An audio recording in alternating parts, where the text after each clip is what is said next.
Have you ever felt like your mind was racing but going nowhere? Like you were reacting to life instead of leading it?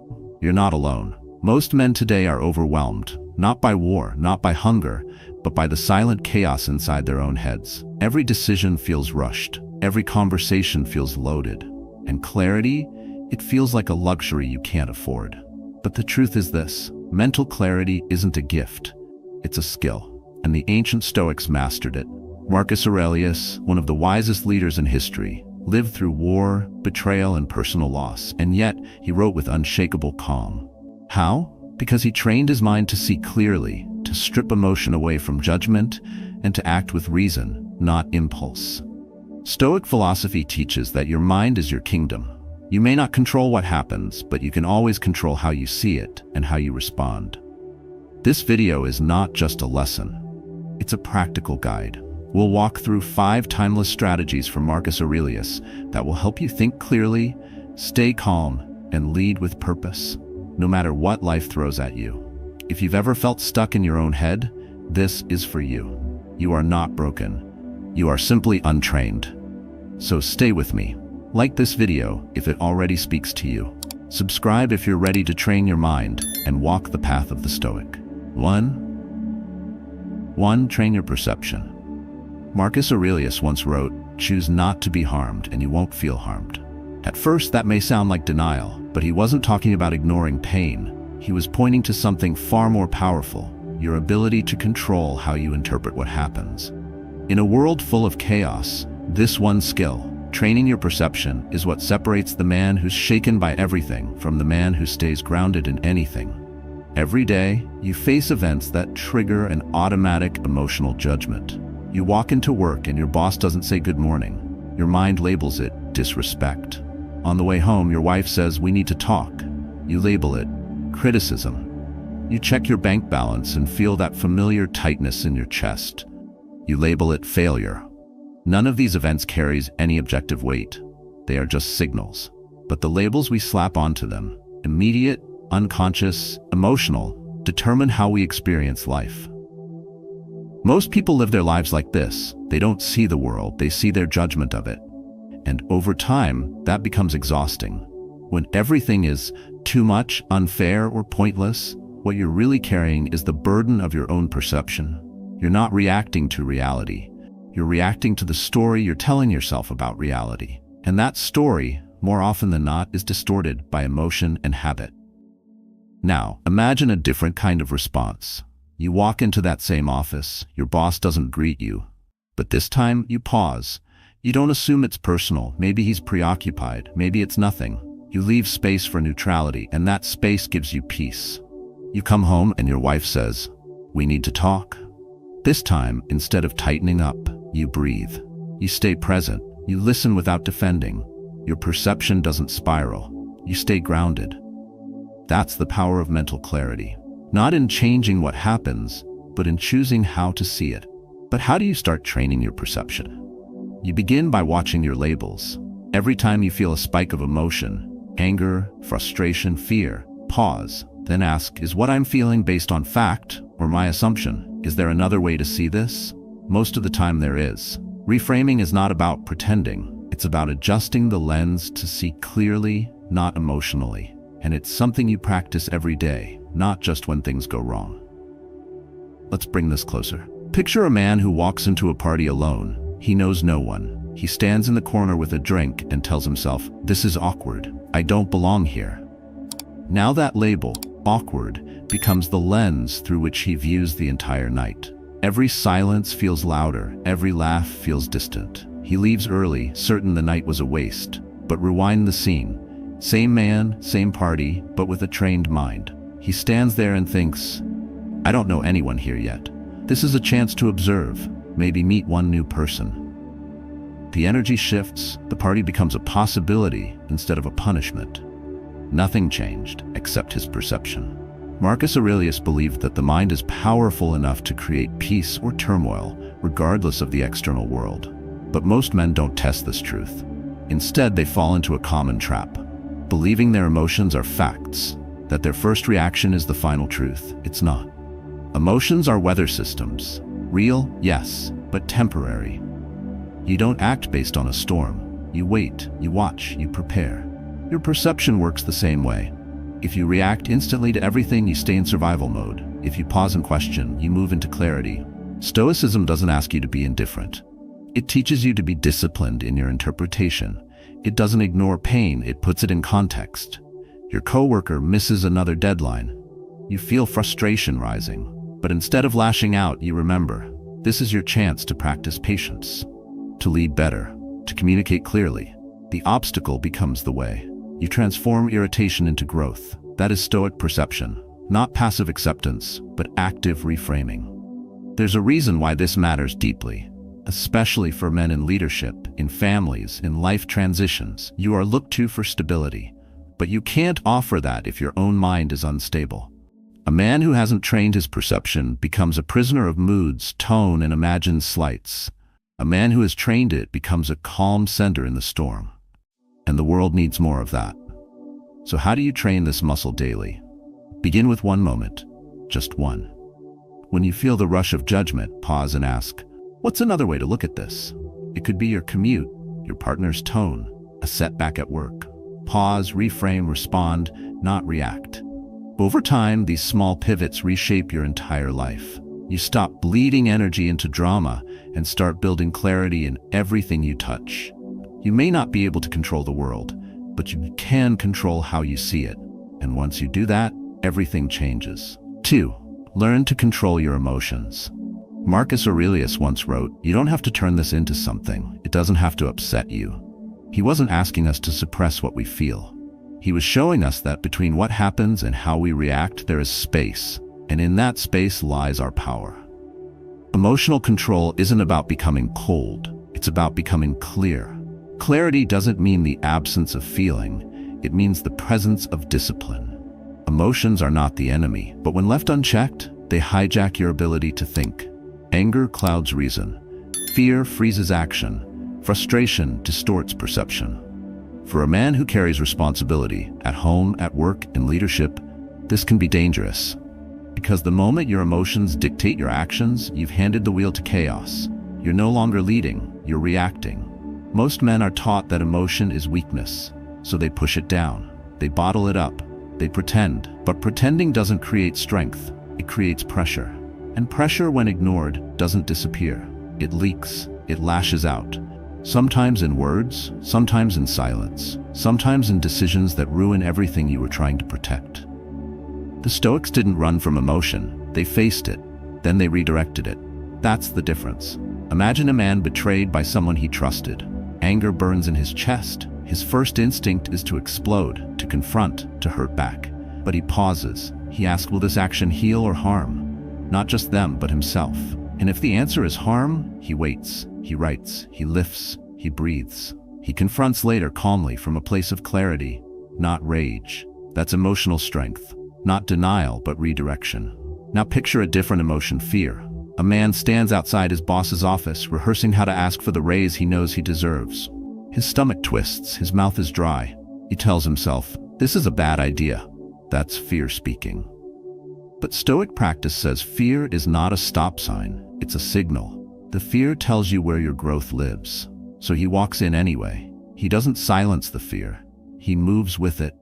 He channels it into preparation. He knows the questions his boss might ask. He's already answered them. He's ready. Not because he doesn't feel fear, but because he didn't let fear rule the day. You don't eliminate emotion. You learn how to lead it. And you start by observing the trigger. When emotion hits, pause. Then ask, is this useful? What would happen if I acted on this right now? Is there another way to release this energy that aligns with the man I'm trying to be? That alignment is everything. Emotional strength is not just about control. It's about character. Too often we confuse silence with control. But bottling is not mastery. True Stoic control means you can feel fully and still choose wisely. It's not about avoiding hard conversations. It's about having them without losing yourself. It's not about ignoring betrayal. It's about responding without becoming what hurt you. That's a higher level of discipline. And discipline is the key to peace. When you train your emotions to obey reason, you become a man people can count on. Not because you never feel, but because you never let feelings ruin what you've built. In a world that constantly pulls you toward reaction, emotional self-control becomes a form of rebellion. A quiet power, a force that doesn't shout, but doesn't break either. Think about a man who's raising teenagers, juggling work deadlines, and managing a strained marriage. His margin for error is razor thin. Every word he speaks carries weight. Every choice can build or destroy what he's working for. In moments of pressure, if emotion leads, everything unravels. But if reason stays at the wheel, he becomes the anchor. Not just for himself, but for everyone who leans on him. This isn't philosophy for the classroom. This is survival in the real world. This is how you hold a marriage together when resentment brews. This is how you make hard decisions under stress. This is how you stop yourself from saying what can't be unsaid, and the only way to get there is to practice. So what's the practice? It starts with awareness. When you feel something swell, anger, fear, jealousy, name it, labeling it gives you distance. Then breathe. 3 deep breaths before any reaction. In those seconds, you return to yourself. You choose a response over an impulse. And if you still need to express it, do it with intention. Write, speak slowly, move your body, ask for space, but never act out of panic, because panic burns bridges. Clarity builds them. The modern world rewards outrage. Algorithms favor rage. But Stoicism doesn't care what the world favors. It favors the man who stays unmoved while everything shakes around him. The man who knows that real strength is silent, deliberate, and steady. That emotional fire is meant to be harnessed, not unleashed. So next time the heat rises, when your kid talks back, when the deal falls through, when the insult lands, pause. Don't pretend it doesn't sting. But don't let the sting own you. Channel it, redirect it, let it build something inside you instead of burning something down. Because the man who controls his emotions controls his future. And there's no clearer mind than the one not ruled by storms. 3. Exercise the dichotomy of control. You have power over your mind, not outside events. Realize this, and you will find strength. That single line from Marcus Aurelius is more than a reminder. It's a hard boundary between the chaos of the world and the peace within you. Most men try to control everything. Outcomes, people, timing, and how others see them. But Stoic philosophy draws a clean line in the sand. There are things within your control, and things outside of it.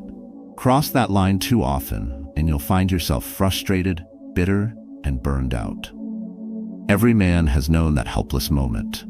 You gave your all to a project, but someone else's poor judgment sank it. You worked hard for a promotion, but office politics had other plans.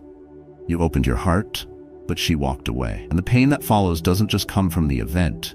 It comes from your refusal to accept that you never controlled it to begin with. That inner resistance is what multiplies suffering. You grip tighter to outcomes you can't dictate, and the tighter you grip, the more it cuts. The Stoics didn't say to stop caring. They said to care with clarity. Act fully where you have influence. Let go where you don't. That's the dichotomy. And it's not just wisdom, it's survival. Imagine standing in a storm. The winds roar, the sky darkens. You can scream at the clouds, curse the rain, or try to hold it all back with your bare hands. But you won't stop the storm. You'll only exhaust yourself. What you can do is brace yourself, adjust your posture, find shelter, and wait it out with dignity. That's Stoic control. Not resistance, but response. Start by naming what is within your control. Your thoughts, your attitude, your preparation, your decisions. That's your ground. Everything else, traffic, the market, other people's choices, timing, is not your ground. And when you confuse the two, you stumble. A man who wastes his energy on what he can't control becomes reactive, resentful, and reckless. A man who focuses only on what he can shape becomes composed, strategic, and strong. Let's bring this down to real life. Picture a man who applies for a job he's dreamed about for years. He sharpens his resume, prepares for interviews, and puts on his best suit. But he doesn't get the offer. The first reaction is disappointment, maybe even anger. He might question his worth. He might spiral into self-doubt. But when he sits with it longer, he remembers the Stoic frame. If the rejection was because of his skills or presentation, he can improve. That's within his control. If it was because the hiring manager had a friend in the running, or the company had already made a quiet decision, he lets it go. It never belonged to him. This is amor fati, the love of fate.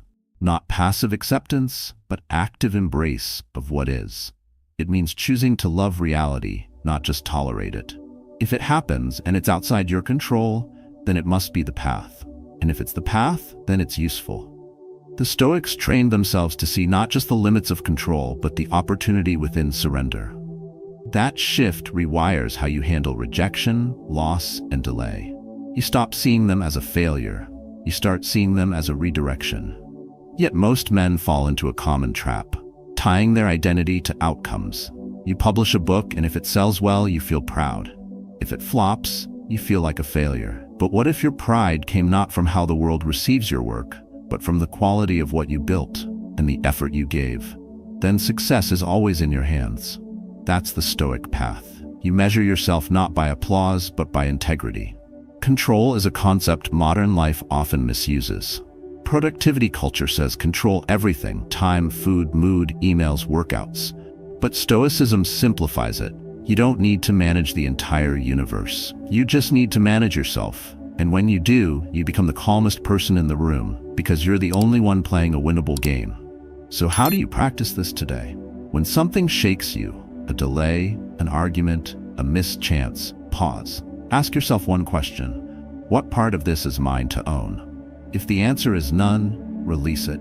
Let go, not because you don't care, but because holding on is wasting your strength. If the answer is yes, then act, but act with intention, not desperation. Refuse to chase what you can't control, and you'll find more power than you thought you had.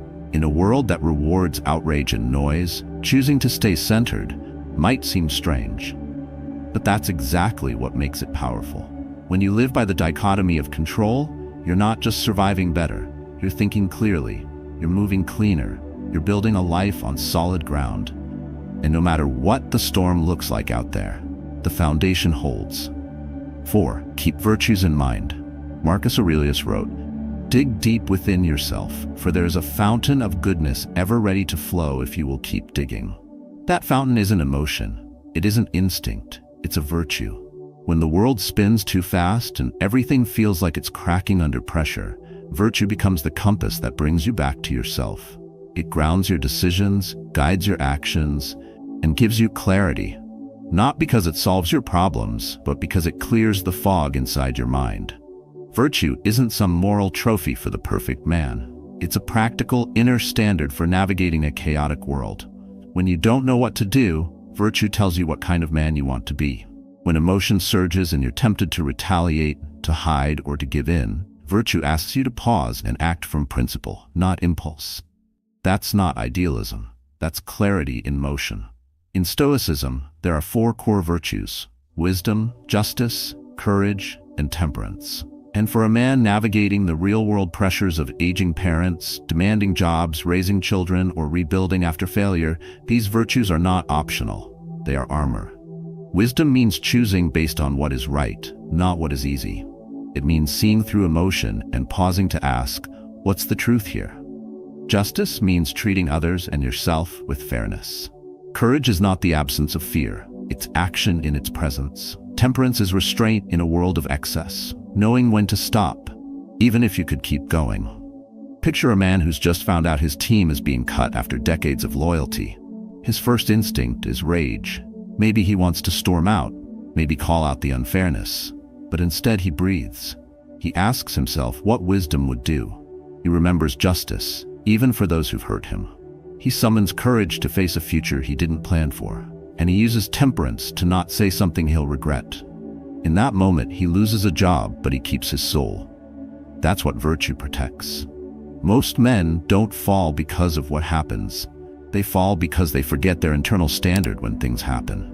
In the heat of the moment, we think being clever is enough. But clever isn't strong. Clever reacts. Virtue decides, and most of us weren't trained for that. We were told to win, to be right, to look strong, not to act right, not to be aligned. That misalignment shows up in the small choices. You say something just to shut your wife down. You lie to make a deal happen faster. You cut corners because no one's watching. And with each act, you trade clarity for short-term control. It feels good for a minute. Then the guilt creeps in, the tension builds. You feel it when you're shaving. when you wake up in the middle of the night, when you try to look your kid in the eye and tell him how to live right. You can't fake virtue, not to yourself. The Stoics understood that living with virtue wasn't about being perfect. It was about being consistent. When you act from virtue, you create peace inside, because your actions align with your principles. And when your actions and principles match, you stop second-guessing yourself. You stop explaining yourself to the world. You walk quieter, but your presence carries more weight. Now let's talk about temperance in real life. It's Friday night, you're exhausted, the bourbon's on the shelf, your mind says one glass, your mood says the bottle. But you stop, you drink the one, you enjoy it. Then you put the glass down. Not because you're afraid, but because you chose mastery over indulgence. That's power. In that quiet decision, you built strength or take wisdom. You're in a meeting. Someone cuts you off, disrespects you. The room goes still. Your ego screams. But you wait. You keep your tone low. You speak with clarity. And later, people remember that. Not the insult, but the way you handled it. That's influence rooted in self-control. That's virtue at work. Virtue also frees you from the prison of comparison. When you know the code you live by, you stop chasing someone else's scorecard. Whether it's money, image, or attention, those things lose power over you. Because your measure of success is internal, not external. You become calm, not because life is easy, but because your core doesn't shake when the world does. A man who lives by virtue may lose status, money, or praise, but he never loses himself. That makes him untouchable in the ways that matter most. And in a noisy world of noise and reaction, that kind of quiet certainty is rare and needed. So ask yourself, right now, which virtue do I need more of today? Where can I be more courageous? Where can I show restraint? What would justice look like in this situation? How can I think more clearly before acting? And whatever the answer is, live it, not later, now. Virtue doesn't wait for a perfect moment. It creates it. In the middle of the mess, under pressure, in silence. That's where you build a stoic mind, and that's where clarity begins. 5. Always consider the big picture. This is the final idea, but in many ways, it's the one that holds all the others together. Because no matter how much clarity you build through perception, emotional control, discipline, or virtue, you will lose it all if you constantly live trapped inside the moment. You must rise above it. As Marcus Aurelius wrote, how beautifully Plato put it, whenever you want to talk about people, it's best to take a bird's-eye view and see everything all at once. That's not just poetic, it's tactical. Big picture thinking gives you calm, it gives you clarity, and most of all, it gives you power over the noise. We live most of our days with our faces pressed against the glass, too close to see what's really going on. Everything feels urgent, every mistake feels final, every word feels like a judgment. But the truth is, most of it won't matter next week. Almost none of it will matter in a year. And yet, we let small things define our state of mind, damage our relationships, or derail our sense of purpose. Stoicism teaches you to zoom out, to see your problems in the context of your life, and your life in the context of something larger. That one shift in perspective can change everything. Think of a man stuck in a job that drains him. He's burned out, tired, and underpaid, but he stays because it's familiar, because he doesn't know what else to do, because the fear of starting over feels bigger than the pain of staying. Every day feels like a cycle he can't escape. But what if he stepped back? Not just emotionally, but mentally. Stepped out of his habits and asked deeper questions. Is this all there is?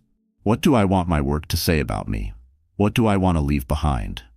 Those aren't dramatic questions, they're clear ones, and clarity gives you direction. Most men don't ask those questions because they're buried in the weeds. They think the only options are left or right when there's an entire horizon they're not even looking at. Zooming out doesn't mean ignoring your responsibilities. It means putting them into a bigger frame. You stop letting today's emotion shape your life's meaning. You start acting from the view of your future self, not your current stress. This kind of thinking helps in smaller ways too. Your child talks back. Your spouse snaps. Your coworker disrespects you in front of the team. You want to react? You want to prove a point. But before you speak, you pause. You ask, does this matter in the big picture? Will this choice make me proud a year from now? That doesn't mean you stay silent or soft. It means you stay sharp and grounded. Because long-term men don't get pulled into short-term chaos. The mistake most people make is assuming their personal perspective is the only one that counts. But perspective is relative. Just because something feels big doesn't mean it is. And just because you're right doesn't mean you're seeing the whole thing. The Stoics knew that the mind loves to zoom in, especially under pressure. So they trained themselves to pull back, not to detach from life, but to see it more fully. That shift allows you to break out of emotional loops, ask better questions, and make decisions with distance, not just intensity. Imagine you're facing a major choice, leaving a job, ending a relationship, or moving to a new city. Everything inside you is a storm of doubt and second-guessing. But you take a walk, you clear your head, you stop thinking about what's safe or expected and ask, what matters in the grand scheme of my life? What kind of man do I want to be? That's not vague, that's vision. Big picture clarity takes you out of survival mode and into strategy. It helps you lead your own life instead of just enduring it. And it works even on the smallest levels. You're in traffic, someone cuts you off. You feel the surge. But then you ask, is this where I spend my energy today? You let it go. Not because you're weak, but because you're not willing to burn fuel on something that won't matter tomorrow. That decision, made 100 times a week, makes you lighter. And light men think better. The Stoics didn't teach detachment, they taught elevation. You rise above, not to escape, but to guide. When you can see your life from above, you stop flinching at every sharp corner. You start moving with precision, with vision, with grace. And from that higher ground, everything becomes clearer. Here's the challenge. Once a day, take 5 minutes. Step away from your screen. Step away from your routine. Ask yourself, am I looking too close? Is this problem as big as I've made it? What's the long view here? That one habit will change your entire mindset. You'll start spotting patterns instead of reacting to moments. You'll move from confusion to clarity. And in a world drowning in overreaction, that shift might just be your greatest advantage. Thinking clearly is not a talent. It is a discipline, one that must be trained, sharpened, and protected.